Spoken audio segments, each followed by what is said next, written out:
Tahimik ang tapang-tapangan at sobrang hambog na si Raffy Tulfo, mga kababayan, pagdating sa kurakutan ng Marcos administration. Yan talaga ang sinabi ni Ka Eric, mga kababayan. Dahil ito si Tulfo, matapang lang ang bungangan nito, mga kababayan, sa radyo at sa hearing sa Senado. Pero pagdating, mga kababayan, dito sa pakikipaglaban sa bayan, laban sa mga kurakutan, tahimik ang Tulfo na iyan dahil magkabalahibo pala sila ni Ngagba, mga kababayan. Yan mismo ang pinupunto ng Ka Eric at Doc Loren Badoy. Panoorin niyo po, ha. Kung ang pag-uusapan ay ang matinding pinsala ng pagbabaha, wala. dulot ng kabulukan sa pagnanakaw sa flood control na pinangunahan nila Tahimik din Marcos sila. at Romualdez, tamimi po itong tapang-tapangan. Nakaziper ang mga bunganga. At sobrang hambog na si Raffy Tulfo at mga kabalahibo niya. Tapang-tapangan at sobrang hambog. Oh, yan talaga, no? Tapang-tapangan, mga kababayan, ano? Pagtatanggol daw ang taong bayan tapos bumangag kay Marcos, Diyos ko Lord. Pero pagdating po sa pag-atake kay Vice President Sara Duterte at pangbabastos sa mga testigo na ipinapatawag sa impeachment court, sobrang hambog. Kanina, Yan. Parang ginawang radyo niya, mga kababayan. Sa radyo niya, siya ang batas, Kung makapangyurak yan ng dignidad ng isang tao, mga kababayan, kahit pa'y walang kasalanan. Basta't ang nagsumbong sa kanya, mga kababayan, ay yan talaga ang kanyang one-sided talaga, mga kababayan. Lalong-lalo na't mga pulis. Grabe. Yung mga mabababang ranggo na pulis, mga kababayan. Aapakan niya ni Raffy Tulfo. Pero pagdating kay Bangag, mga kababayan, I love Marcos. Give me your pet, Marcos, kay halikan ko. Ganyan talaga. sulto niya ang Special Disbursement Officer sa Office of the Vice President, no? Kasi gusto niyang pigain na ang sagot ang gusto niyang sagot talaga na ninakaw ni Sara Duterte at ginawa ng modus operandi para nakawin. Hindi nila mapilit, mga kababayan, na magsinungaling para ilaglag si Sara. Kaya sinisira nila, mga kababayan, tinatawag na, stupid ka ba? The name of loyalty? Ikaw ang stupid, Raffy. Pati si Erwin, stupid yan silang dalawa, mga kababayan. At sa susunod na eleksyon, ang lahat ng boboto niyan, mga stupid din. Ang confidential fund. No? So dahil hindi niya makuha ang sagot, dahil totoo naman ang sinasabi nitong si Miss Gina Acosta, na hindi ko nakita na nagnakaw ni Cinco si Vice President mula doon sa sinasabing confidential fund. Tinawag niyang istupido. Siguro dahil ikaw ay may blind loyalty, itong tarantadong Raffy Tulfo, tarantado talaga, no? Niya na siya ay asong ulol ni Marcos. Mas malala siya, no?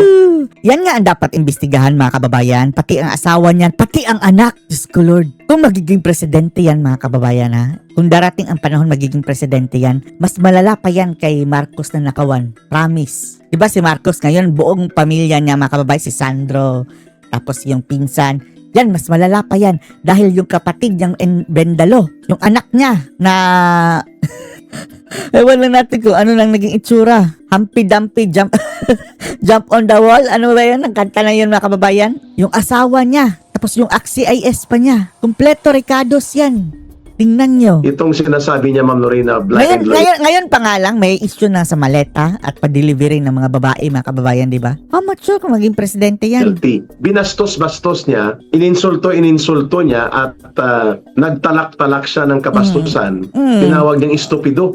Tapos yung mga kababayan, belat. Ang kanya, mga kababayan, bilat talaga. Na magkaiba naman yun. Talagang bastos ito si Tulfo, no? Dahil ang sabi niya, Bisaya Alam niya, mga kababayan, ang ibig sabihin ng BI. Pero deliberately, talagang sinadya niya, mga kababayan, dahil yan ang iniisip niya Kaya nga nagro-robust yan. Kaya nga nilaglag siya ng isang Viva Max, mga kababayan, nag-tip pa lang 250K. Ay isang testigo na kusang loob na nag-appear doon at upang magbigay ng kanyang testimonya. At walang nagsita dito kay Raffy Tulfo. Pero sabi ko nga kanina, mag-take off natin. Habang nalulunod at nilulubog sa baha ang milyong-milyong Pilipino, ang tarantadong senador na to si Raffy Tulfo at mga kapareho niya ay walang sinasabi tungkol sa mga mandarambong at kurakot na nagnakaw ng pera ng bayan. Ma'am, your reaction? Walang masabi, mga kababayan, laban kay Marcos, kay Romualdez. Pikit matang mga buwisit. On this. Kasama siya doon Siya yun. Yeah. Isa siya sa mga magnanakaw. So, si Raffy Tulfo kasi, yung very glaring na illustration ng hindi talaga senador, wala siyang kakayanan, wala siyang ano lang, mga kababayan, chismosa lang talaga, chismosa, nagkataon lang na lalaki. The difference between Tapos, ugaling kanal talaga mga kababayan. Kanal. I guess yung mahirap kay Raffy Tulfo, he's really dumb. Wala siyang Oo, alam. yan. Pero hindi- Yan, stupid yan mga kababayan. Siya ang stupido. Hindi niya alam na dumb siya, na stupid siya. Mm. Yeah. Ganyan kasi mga kababayan ang mga stupid. Lahat alam na stupid siya maliban sa kanyang sarili. Yan, tulpok na yan. Bang. So, salita siya ng salita na hindi niya alam, no, hindi siya aware. You're stupid in the name of blind loyalty. I think that Raffy Tulfo is talking about himself here. Oh. Yeah, I agree. Si Ma'am Acosta was just explaining that she was doing her job, 'di ba? Kaya nga. But this plunderer, Raffy Tulfo, is saving his ass. And all of them, what I see right now, is all of them, they're very desperate. So those are the desperate words of someone who's about to be punished. Kasi malapit na yung araw ng mga yan, no? Dadating ang araw mo, Raffy Tulfo. Kasi Darating alam ng din ang taong araw bayan ninyo, mga na umas. nagnakaw ka at itong Oo. lahat na nakikita. Yan, pati na yan si Erwin mga kababayan. Pareho yung convicted di ba? Ewan nga natin mga kababayan, bakit yan? Bakit inayaan pa yung makatakbo? Convicted yan. Tapos, fraud pa yan si Erwin Bendalo mga kababayan dahil mayroon siyang identity na Amerikano. Aminado siya na nag-serve siya sa US Marine. Kita natin sa yung mga lupot na Eric yan, no? Lahat yan. Sylvester Stallone. Ikaw ang Ah. kasama ka dyan. So, and very unstatesmanlike behavior. Yeah. I cannot help but grieve over that time when we had statesmanlike senators, no, they were worthy of the names, no, that name senator. But who do we have now? The Tulfos, Diyos ko, Lord. Tito Lapid. It's Ay, just nako. so disgusting talaga. So, Si mga kababayan, si One Ball. Oh, Raffy maungas. Tulfo is talking about himself, no, his blind loyalty Stupid. to Bongbong Marcos is such that he is part of the destruction of our country and he has stolen so much. So all of this, no, Tapos halata masyado mga kababayan na talagang anti-Duterte yan. Galit yan sa mga Duterte kahit hindi niya sinasabi dahil nung namatay si Mima Alicia. Yan pa nauna mga kababayan ha. Yan ang nauna na pumunta talaga doon.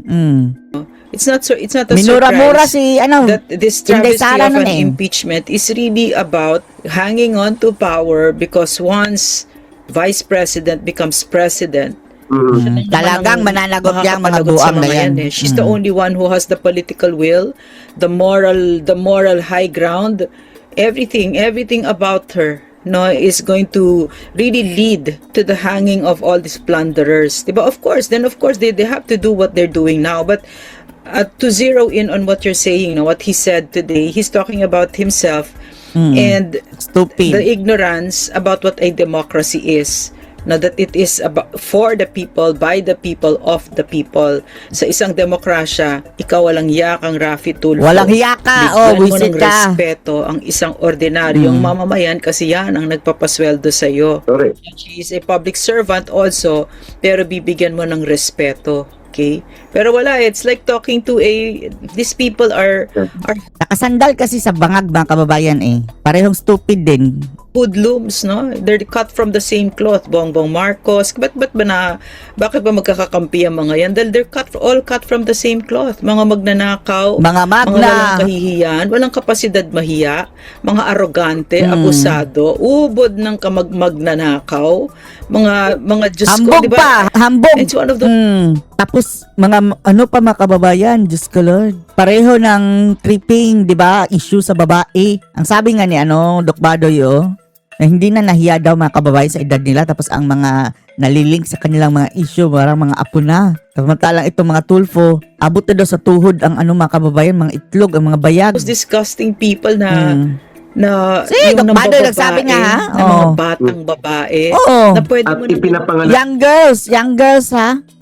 Young talaga, very young girls. ma'am, ha? ipinapangalandakan. Ipinapangalandakan in Oo. public. Yeah, wala nang standards, Tapos diba? ang kanyang hindi naman mga kababayan, hindi naman dinay ng kanyang kapatid na yung nagulpe ni Raymart Simon. Ang sabi niya, lasing lang daw. And I'm pretty sure a lot of them are like that. A lot of them are like, Mario Joseph, we hear Lasing. about it, no? And does that surprise you? Diba the moral decay of our country is directly connected to the ones who are in power, who have stolen way too much money that they don't know what to do with it, that it has become a curse to them.